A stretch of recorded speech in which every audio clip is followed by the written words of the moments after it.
అదే జగన్మోహన్ రెడ్డి మేము క్వశ్చన్ చేస్తున్నాము. మీకు 150 మందికి రాజకీయ భిక్ష పెట్టి ఈ రాష్ట్రంలో పదవులు ఇచ్చి ప్రకృతి వనరులు గంజాయి, మద్యము, ఎర్రమట్టి, అడవులు, ఎర్రచందనము ఇష్టారీతిగా దోచుకొని తినడానికి మీకు అవకాశం కల్పించిన ప్రజలకి ఈ రోజు మీరు తలపెట్టినటువంటి ప్రకృతి విపత్తుల మూలంగా వరదొచ్చి మీద పడితే వాళ్ళ జీవితాలు చిన్నాభిన్నమైతే వాళ్ళని కాపాడడానికి మీరు వాళ్ళు చేసింది ఏంటి?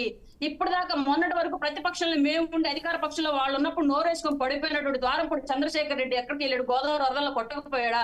పెద్దిరెడ్డి రామచంద్రారెడ్డి ఎక్కడికి వెళ్ళాడు? రోజా ఎక్కడికి వెళ్ళింది? పేరు నాని ఎక్కడికి వెళ్ళాడు? అంబటి రామారావు ఎక్కడికి వెళ్ళాడు? విడుదల రజనీ ఎటు వెళ్ళింది? వీళ్ళంతా ఏమైపోయారు? ఈ వరదల్లో ప్రజలను వాళ్ళు ఆదుకుంది ఎంత? వీళ్ళు ఒక్కొక్కరు కంట్రిబ్యూషన్ ఎంత ఇచ్చారు రాష్ట్రానికి ఆ ప్రజలను ఆదుకోవడానికి? దీని గురించి మాట్లాడితే బాగా సవ్యంగా ఉంటుందేమో సార్ ఈ టైంలో కరెక్ట్ గా. ఓకే, వరద బాధితుల కనిపించట్లా క్వశ్చన్ చేస్తున్నారు ప్రభుత్వాన్ని. చంద్రబాబు నాయుడు గారిని అరెస్ట్ చేశారు ఆ రోజు. మీరు ఇప్పుడు కూడా ఆయన అంటున్నారు కనకారావు గారు కేసు ఉంది ఆయమే అని చెప్పేసి.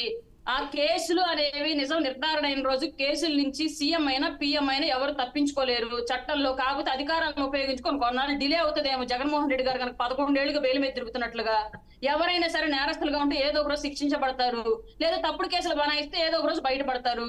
ఇది దాని ప్రాసెస్ ప్రకారం జరిగిపోద్ది.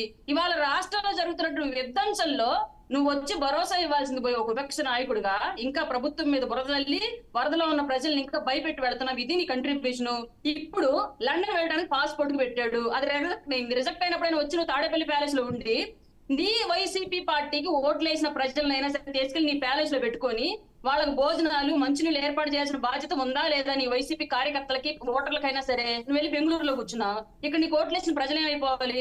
40% మా దగ్గర ఉన్నారు, మాది ప్రజా విజయం అని చెప్పుకుంటున్నటువంటి ఈ వైసీపీ పార్టీ అండ్ నాయకులు 40% లో విజయవాడ పరిసర ప్రాంతాల్లో వైసీపీ ఓటేసిన ప్రజల యొక్క బాధ్యత తీసుకోవడానికి ఎందుకు ముందుకు రావట్లేదు ఈ నాయకులంతా? అరుణ గారు, ఏంటి డిప్యూటీ సీఎం గారు ఆన్ డ్యూటీయా పిఠాపురం ఎమ్మెల్యే గారు? ఎందుకంటే అదే బాగా వైరల్ అయింది. పిఠాపురం ఎమ్మెల్యే గారు